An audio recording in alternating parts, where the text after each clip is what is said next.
चढ़ा के, हाँ गाड़ी में चढ़ा के ले जाऊं तोला वो में तारा के बाजार। हो जा तैयार पहिरा हो तोला वो नव लखिया के हार, कखनी कड़ा सुन के हार।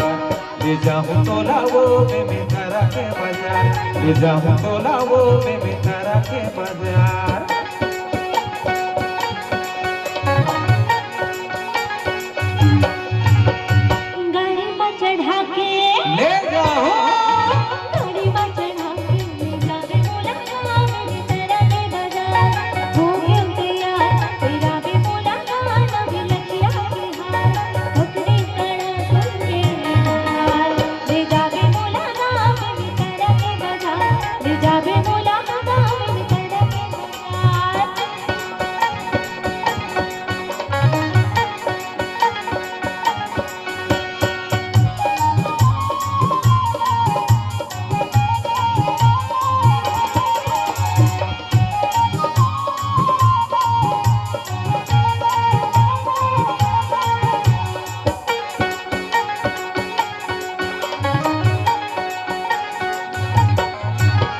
लुगरा पलखा रंग रंग ले बे कपड़ा के दुकान, जन्मन लागे तौन दे पे छान के निमान। आने बाने साग भाजी ले बे फाटा पता, अब बट्टी तेल जोड़ ले बे चौदार। मिठ बंगला के पहाड़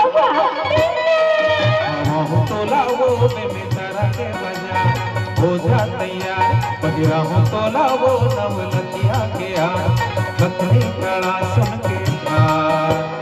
ले जाऊं तोला वो में तारा के बाजार, ले जाऊं तोला वो में तारा के बाजार।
मोरा कांदा कोसा आनी बानी खजानी, आँखों आकेड़ा बर्फी देखे आही मुँह पानी।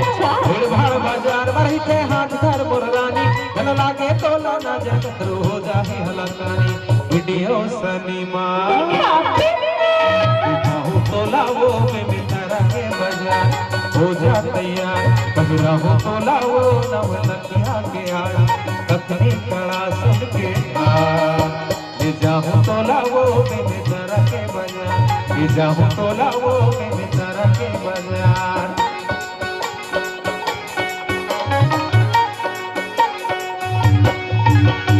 गाड़ी में चढ़ा के लेके जाओ, गाड़ी में चढ़ा के ले जावे मोला में तारा के बाजार।